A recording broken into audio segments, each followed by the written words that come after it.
In this video, we're going to discuss and rate the top marketing channels for e-commerce, dropshipping, and even if you're selling a service. I've personally been in e-commerce for over 6 years now, and I've gathered so much insider information on marketing channels. So hopefully this is going to give you some good information on where to market your products as well as how to market your products. So if you've never seen a tier list before, it's a very common structure where I'm going to rank all of these from Facebook, TikTok, Pinterest, Snapchat, Instagram, Google, LinkedIn, and Klaviyo/email marketing, SMS marketing. So how it works here is S is the top tier, followed by A, B, C, D, and F. We're going to go through the pros and cons on each of these platforms, and then we're going to rank them after. This is generally going to be based on dropshipping and e-commerce, but we're also going to do some e-com as a service as well. And then hopefully this will put you in a place where you can decide which one is the best for you and what kind of business you're running online. All right, let's get right into the first one, the big king of all advertising, Facebook.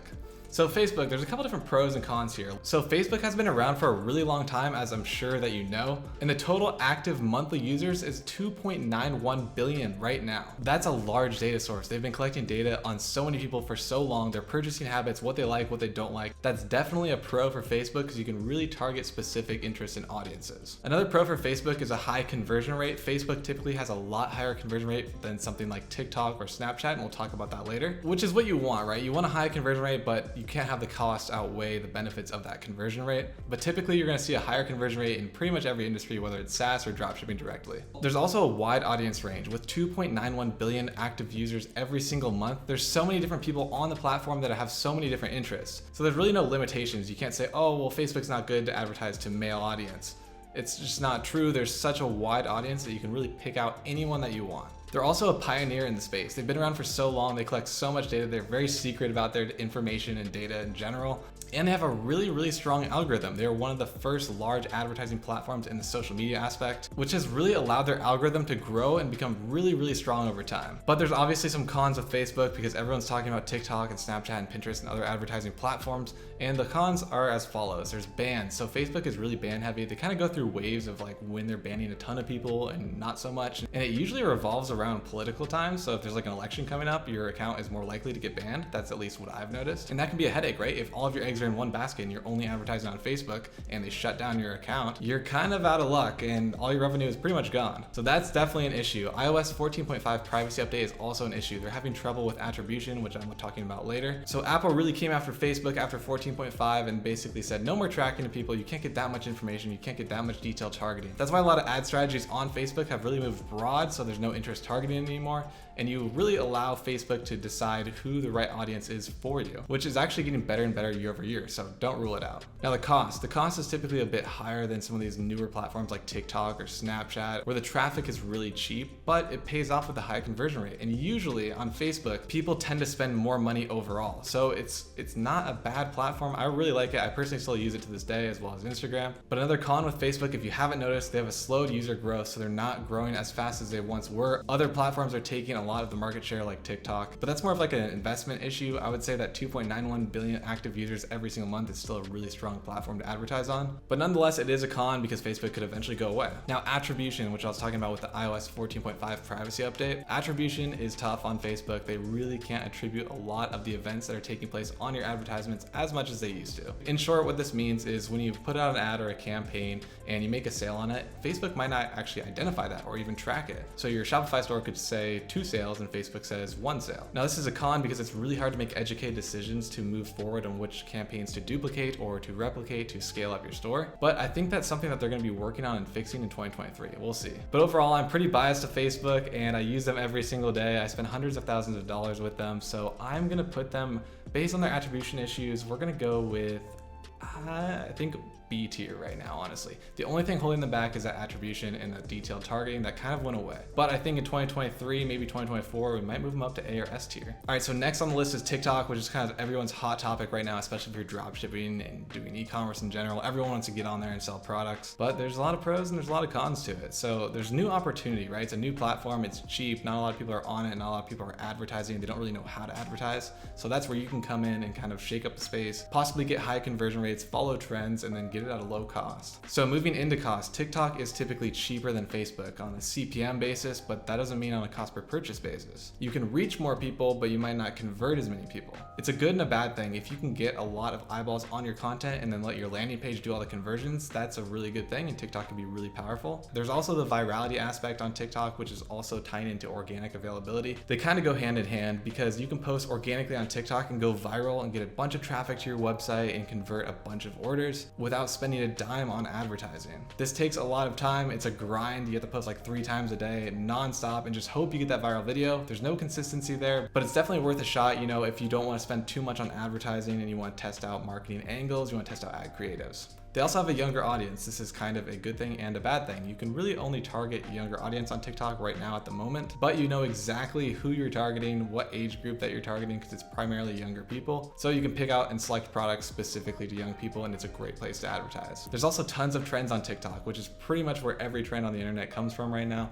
And you can follow these things and keep it native to the platform with your advertisements, and you can go viral with the organic marketing ability. It's gonna help you get a lot of eyeballs on your content. All right, some cons of TikTok, because TikTok is not all that great. I think the low conversion rate is the first thing that we want to talk about. The low conversion rate on TikTok is pretty low, right? It's like actually like pretty bad. Like I'm seeing people get like 0.5 to 1% conversion rate max. This obviously depends on the product and who you're advertising to and what type of product it is, what the price point is. I talk about this in some other videos, but they do have a low conversion rate compared to Facebook, which is a problem because you're going to get like 1,000 people to your store and not convert that many, which might make you discouraged and want to move on to Facebook or Instagram. And rightfully so, but if the cost per purchase pencils out and you're making money on it, there's nothing wrong with the low conversion rate. You can always work to get it better. Bots, there's a lot of bots on TikTok, obviously. I mean, they're just all over the place. So many spam accounts commenting on all of my posts. So those are some things that you have to avoid. You also have to take that into consideration when you're talking about CPMs and how many people are viewing your ad. How many of them do you think are actually bots? And they're never going to convert if they're bots, and that's a big issue that TikTok is facing. There's increasing competition as well. There's other short form places coming out like YouTube Shorts, Instagram Reels. So TikTok is the king of short form at the moment, but we might not see that at the end of 2023. You also have the risk of regulatory bans, which is actually pretty unique to TikTok, right? So I don't know if you pay attention to politics at all, but a lot of people are trying to get TikTok banned in the United States. And if that happens, TikTok is gone. And if that's the only place they advertise on, guess what? Your revenue's gone too. So you have to keep up to date with that, and that's just a con to think about in the back of your mind. It's also an entertainment platform, which I think is a con because when people go on TikTok, they want to be stimulated, they want to go there for entertainment, they don't want to be sold to. And it's so stimulating that when they click on an ad or a link and it takes you to a Shopify store, for example, it's such a static web page versus TikTok's endless scrolling. I think that's what really contributes to the low conversion rate. It's going from super stimulating to not at all, and people leave and go back to scrolling. So if you are advertising on TikTok, you really have to capture their attention on your landing page. All right, so now let's place TikTok somewhere in this ranking system. I think I might get some heat for this one, but I'm gonna go with C tier at the moment, to be honest with you. I think that's a nice place to put it. I just think they have a long way to go. Who knows about these regulatory issues? We gotta get the conversion rates up on it. There's so many bots on the platform. It's cheap to advertise, but the conversion rate is so low that it just really affects it. I think there's a lot of potential here for them to move up to B, A, or even S if they can control some of those things. But for now, in 2023, I'm gonna leave it at C. Let me know in the comments what you think about that one, because I know a lot of people like to advertise on TikTok. All right, so now we're moving on to Pinterest. Pinterest ads are something that a lot of people don't talk about. There's a couple different reasons why, which I'll get into, but I think it's a good place to advertise specific products. So the pros are it's an untapped market. Not a lot of people talk about it. Not a lot of people advertise on there. It's pretty untapped. The cost, it's pretty cheap. It's in between TikTok and Facebook, I would say. They also have a specific audience. So this is a pro and a con, which you can see it's on both sides right now. The specific audience I'm talking about is primarily women between the ages of like 18 and 35. According to Pinterest data, 76.5% of them are female, which is why the specific audience is a good thing and a bad thing. If you've got a product that's primarily male-driven product, but if you've got something in the beauty and cosmetics niche, I think Pinterest is a really good place to go. They also have a high conversion rate. I saw this statistic and I could not find it, but I believe it was something like 70 or 80% of people on Pinterest make over $70,000 a year. So they've got disposable income to click on ads and purchase your products. It's also a very shoppable platform. People on Pinterest go on there to get ideas for their house, their kitchen, whatever. So they're like actually looking for things that they want to add onto their lives, whether it's inspiration or a specific product. I think Pinterest is overall way more shoppable than TikTok. I mean, there's things like TikTok made me buy it and Amazon finds, but I think Pinterest is way more shoppable. Cons of Pinterest are a specific audience because you can't really advertise that many male products on Pinterest. I don't think it would do that well. It would lead to a lot higher CPMs and you might not just get enough clicks. And there's not really a specific native form. Like on TikTok, you know exactly what a TikTok looks like and how to make a TikTok. But on Pinterest, it's kind of a bunch of random stuff, videos, images, inspiration, all this stuff, pins and boards or whatever. So I think that I put that as a con because I think it's a little bit harder to actually create an ad creative around this. And frequency is also an issue. There's only a little over 400 million active users on Pinterest every single month. That sounds like a lot, but when you're selling a specific product to a specific person and it's already narrowed down to mostly female, these people might see your ads 3, 4, 5 times and still not be clicking, but you're spending money on those ads. So frequency can come into play here and it can be an issue.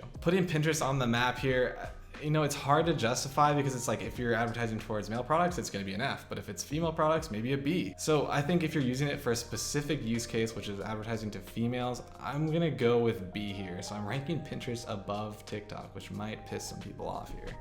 All right, moving on, Snapchat. Snapchat has been around for a really long time as well. It's not super new like TikTok or anything, but they really haven't captured most of the market like Facebook or Instagram has. But there's some good pros and cons of Snapchat. One is cost. Snapchat is fairly cheap. It's a lot cheaper than Facebook. I would argue that my average cost on Snapchat is about the same as TikTok in terms of CPMs and how many people are visiting my website from the advertisements. I've gotten as low as 4 cents cost per link click on a conversion campaign on Snapchat, so that's really, really cheap. Obviously a lower conversion rate though. It's a young audience, so very similar to TikTok and everything we just talked about. It's pretty much the exact same audience, maybe a little bit older. There's also loose regulations on Snapchat. And what I mean by regulations on Snapchat is on Facebook, there's a lot of bans that happen. They're really, really loose with advertising. They don't really care what you post. I mean, to an extent, obviously it can't be against their terms and conditions, but you don't randomly get banned, which is a really nice thing. And attribution on Snapchat is almost 100%. So we were talking about attribution on Facebook earlier, how they can't really track every single sale that comes through. On Snapchat, mine's like 98, 97, 99%, somewhere in that range. That's a really good thing because if you have a successful Snapchat campaign, you can scale it really easily and make educated decisions based on the input and data that you're getting back. So I put down native form interchangeable. And what this means is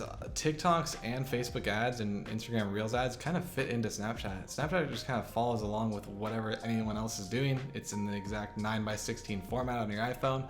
So you can really repurpose a lot of TikToks and Instagram Reels and move them right onto Snapchat, which is nice. Some cons, conversion rate. Same with TikTok. The cheaper the traffic, the lower the conversion rate typically. They kind of just send it out to every single person. So expect lower conversion rates there. Audience range, it's smaller. That's why it's a con here because it's only like, 13 to maybe 28-year-olds that are most likely using Snapchat. It's not a huge audience size. If you've got a product that's for like 65 plus, you probably should not be advertising on Snapchat. It's also not very shoppable. I know they try to implement some like swipe up features and other things that are shoppable kind of Snapchat things, but they don't really look that good and they don't work that well. It's basically an entertainment platform to keep up with your friends directly. I just don't think it's as optimized as like an Instagram or a Facebook. Which brings me to my next point, which is Snapchat's like an entertainment platform. You just go on there to look at stupid news articles or see what your friends are doing. You just want to be stimulated, entertained, and you're probably bored. All right, so for Snapchat's ranking, I think based on the things that I've seen on Snapchat, I've had a lot of profitable campaigns on there, but there's some issues, there's audience limitations. I'm gonna go with a C here, same as TikTok. Although I do think TikTok is probably above Snapchat in advertising, maybe, but I don't know. We're gonna keep it at the same level. Let's just say like TikTok's like maybe like a C+. As I keep going along in this video, I keep raising TikTok's bar. Probably it's gonna end up at like S at the end. Moving on to one of the most popular platforms, which is Instagram. It's also owned by Facebook, but you can advertise on them separately, even though you do it all through Facebook ads. There's a lot of pros and there's a lot of cons of Instagram. So one of the pros of Instagram, similar to Facebook, is the conversion rate. They have so much data. Everything that we just talked about with Facebook, they have the exact same data.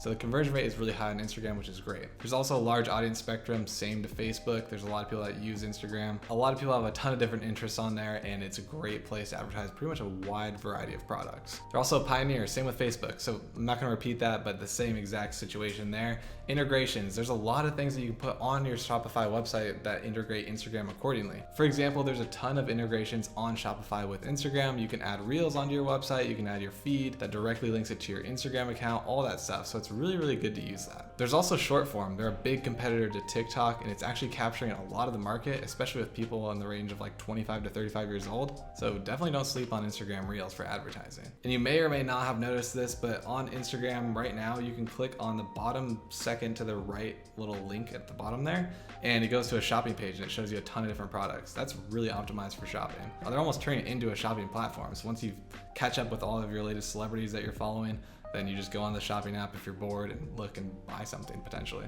So the app overall is very, very shoppable, which is a good thing. Cons, so bans, same exact thing as Facebook. They're owned by the same company, so if your Facebook ad account gets banned, so does your Instagram. Attribution, same exact thing as Facebook. Refer to that one when I was talking about earlier if you missed it. Cost is a little bit higher. I say cost is high, but the conversion rate's high. So it's like, it kind of nets out, but the cost is higher than TikTok or Snapchat. Slowed user growth, same as Facebook. They're both slightly dying in growth, which we'll just see what happens there with that. And iOS 14.5, which is the exact same as Facebook, less attribution, less data collection, leading Instagram and Facebook right at the moment to have more trouble identifying an audience. But in the future, I think the algorithm is gonna pick up and it's gonna do a lot better.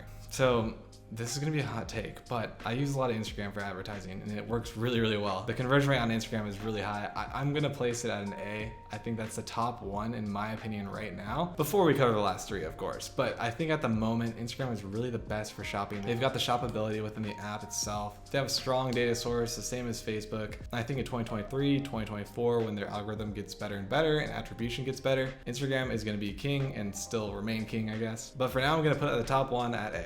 All right, next one on the list is Google. So Google Ads, way different than all the other platforms, right? Facebook, Instagram, and TikTok are all kind of platforms that get shown to you, whereas Google, you kind of have to search for them to see an ad.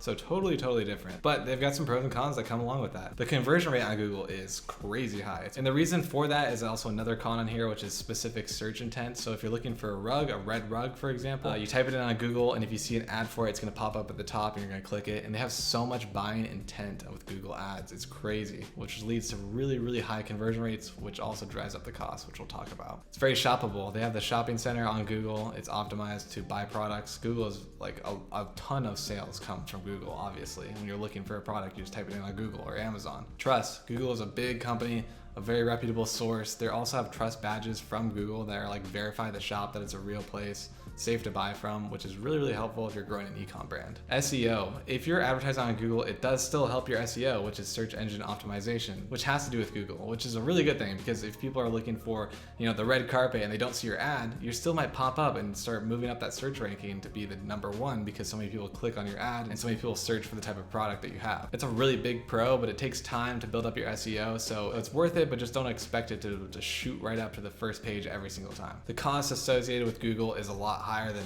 pretty much any other platform because it's so direct, right? It's such search intent driven and people are looking for specific products. They know you're gonna get a higher conversion rate so they can charge more. And everyone wants to rank high on Google, which is driving up the cost as well. Strict qualifications. Google doesn't approve a lot of stuff. So if you get on the Google like shoppable page and stuff like that, it's a good place to be, but it's harder to get onto it than like Facebook or TikTok or Instagram. So they have a little bit more strict qualifications with the products that you're selling. It's also not a discovery platform. And so what I mean by that is TikTok and Facebook and Instagram Reels and stuff like that, they kind of just show you content. It's like unwanted, which allows you to reach new eyeballs without them even asking. But on Google, you don't really see random products popping up, like random ads. I guess we do like Google's third-party ads where they advertise on other websites and stuff like that.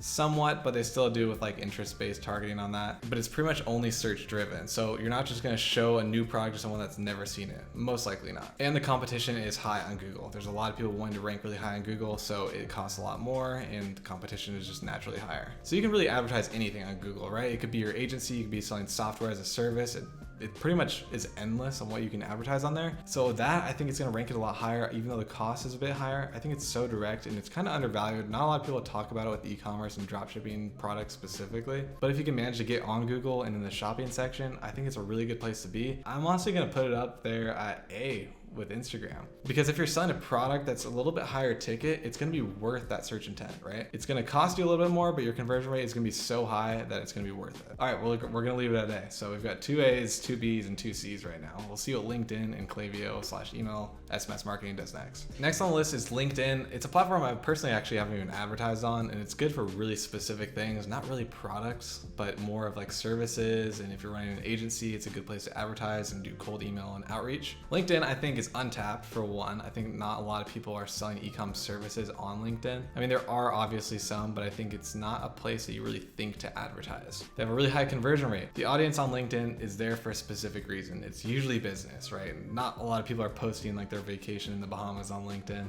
It's a very high converting business audience and finance audience. So if you have a service that is offering anything within the business realm or the finance realm, it's a great place to advertise. There's also an element of trust. Everything is like doxed essentially on LinkedIn, right? Like you know who everyone is, and people have their like professional photos on there and all that stuff. So there's a lot of trust on LinkedIn. You can click on people's profiles and it shows where they work and all of that. I do think that adds an element of trust there. They have a really specific audience. So with the finance people and the business people mainly on LinkedIn, it's a great place to advertise products that would fit them, but not some like jewelry store. I don't think that would do really well on LinkedIn. It's definitely more for the business and finance kind of niche. Cons, the specific audience. You can't advertise a wide array of products. You have to have the business or finance type of niche. I've heard the cost is pretty high. It depends on what objective you're doing with your campaign. There's a lot of like lead magnets going on LinkedIn. Not a lot of sales right off the bat, but it's kind of like to get your face out there and more reach in the space in general. But it's a lead magnet mainly, which I'm just talking about right now. Not a lot of people will like click on an ad on LinkedIn and then convert right off the bat. It's more like, oh, I've seen that name before. Oh, I've been advertised them before. I'll finally check it out and maybe I'll convert next week. Because a lot of the advertisements on LinkedIn are like services or apps or softwares or whatever. I also think that it requires a high quality creative and copy. I think people on LinkedIn really know their stuff and they know when they're being sold like a dropshipping product, and they're pretty skeptical, right, of whatever is being advertised to them. That's just my opinion. They're in the business world, they're in the finance world. I think that you have to have a really high quality ad creative and copy to really gain their trust and convert them, at least to get them to click and view your website. So LinkedIn's a tough one because it's so specific. If we think about this from a perspective of an agency owner, it's probably a really good place for outreach. So I'm gonna put it in the same realm as Facebook and Pinterest. We're gonna go with a B on this one. All right, so we got 2 A's, 3 B's, and 1 C. So let's see what Klaviyo/email and SMS marketing is gonna end up at. All right, so the last one that we're talking about is email and SMS marketing. This one is a logo from Klaviyo. If you use Klaviyo, that's good. It's a great platform, but there's a lot of them out there that you can send texts and emails from. So one of the pros is the cost. Sending out emails and texts is the cheapest advertising that you could possibly do. It actually trickles into the next pro, which is the ownership of data. You can only email/text people that if you have them on your email or text list, which is what keeps the cost down and the conversion rate so high because they've visited your website probably from an ad on one of these other platforms I just talked about, and they're coming back based on your email or text, and you're giving them a discount code or something like that so they can go back to your website and purchase. That's why the conversion rate is so high and the cost is so low. Attribution is really good, so you can definitely see who clicks on your email, where the email marketing campaign led to, like how many conversions you got. So the attribution on Klaviyo, Shopify emails, and some other ones out there are really good. Also loyalty. So loyalty because of ownership of data. These are people that have been on your website before and they filled out forms and they may have entered their email and now you have it in the email list. So the customers that you're advertising to have already expressed interest in your website and they know who you are, which is essentially a loyal customer, which leads to higher conversion rates, which is really good. And LTV, which is lifetime value of the customer. So even if they purchase once, you can sell them something after. You can send them a new newsletter, maybe you had a new drop, and they'll come back and repurchase, increasing their lifetime value. Some cons, it's invasive, right? I mean, no one likes to get spammed with emails or text. It's just not a thing that you want to do every single day. You want to time them out specifically so it's not annoying them and they don't opt out to get out of that email or text list. It is invasive. It kind of annoys people, which is leading to flagging and opt-outs as another con. There's also a limited audience size. The only amount of people that you can advertise to are the people on your email or text list. It's not like on Facebook where you can show it to 100 million people at a time. It's only the people that have signed up through your website. And frequency. So if you have an email list of like 10,000 people, I mean, how many times can you actually email them without them getting annoyed and opting out? You're gonna hit them with 15 emails and your frequency is gonna be 15. If your email list isn't growing, then you can't continue to use this and milk your audience. Let's rank email and SMS marketing. I think everyone should have this. It's not really a specific advertising platform, but it's something that everyone needs if they're running an e-commerce brand or a store or a business in general. It's a must-have, so I'm gonna put it at A because you have to do it. I know you can only reach out to as many people as you have signed up, but it is a must-have. I cannot reiterate that enough. It's gonna help increase your revenue by by increasing your lifetime value of your customers. Also, you're going to make sales from people that have abandoned carts that you brought back with a discount code. All right, so no one made S tier, right? So everyone's an A, B, or C.